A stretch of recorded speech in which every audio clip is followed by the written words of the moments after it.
Lisaks ravimitele on palju võimalusi, mida saad teha enda aitamiseks ja mis aitavad sinu paranemisele kindlasti kaasa.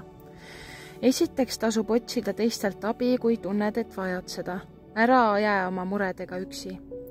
Tee korraga ühte asja, ole kannatlik, sa saad sellega kindlasti hakkama. Jaga oma probleemid väikesteks tükkideks, sea iga päev eesmärgid ja ära püüa teha kõike korraga. Pane täpselt paika, mida tahad teha.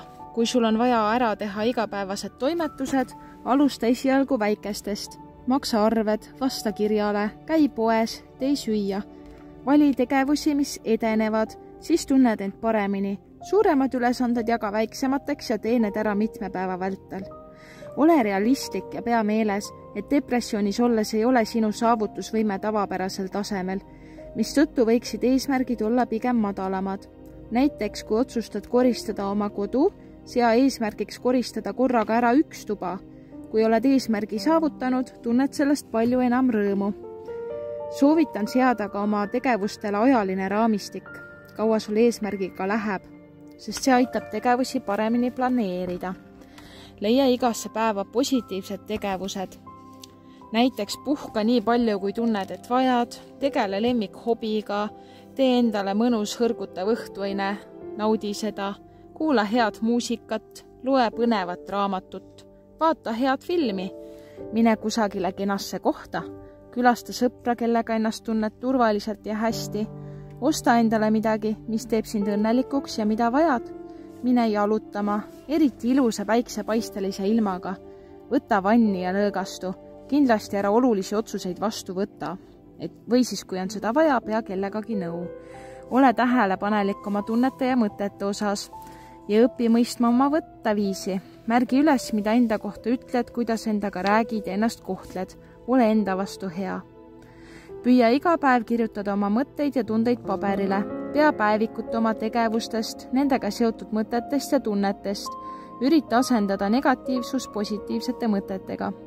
Õpi enda eest hoolt kandma, siis on ka sinu ajul palju lihtsam toime tulla depressiooniga.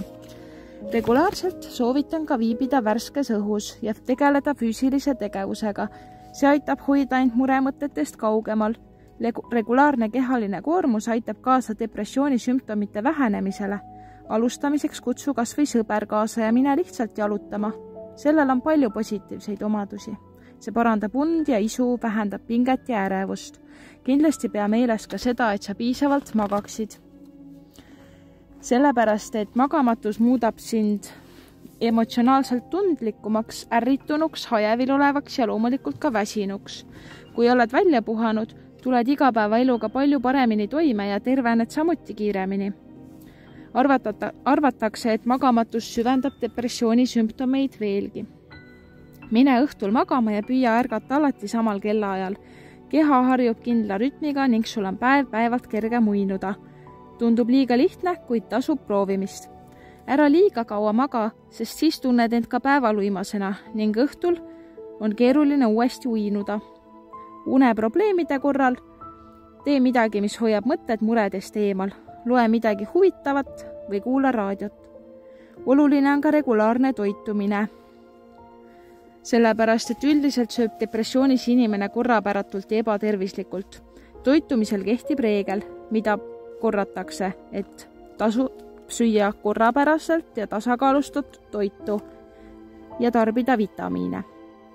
Ürita hoiduda alkoholist ja ürita ka vältida muresid alkoholiga lahendamast, sellepärast, et see süvendab depressiooni ja muudab selle halvemini ravitavamaks. Ära enda vastu ole nii karm. Anna kindlasti oma lähedastele teada oma olukorrast. Arvatavasti mõtled, et sa ei ole hetkel just parim kaaslane, sõber, abikaasa ega lapsevanem.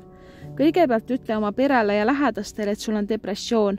Siis on neil lihtsam sind mõista, sinu tundeid ja ka reaktsioone mõista ja sind toetada ja aidata.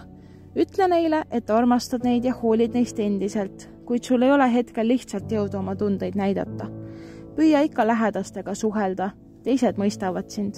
Tee kas või üks telefonikõne sõbrale, kirjuta üks kiri, räägi abikaasa või lapsega, kutsu sõber jalutama.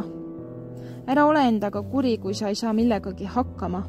Analüüsi, miks võis see juhtuda või näiteks kui mõne liiga suure eesmärgi endale lõid, siis pigem vaata need eesmärgid üle ja sea uued. Aitäh!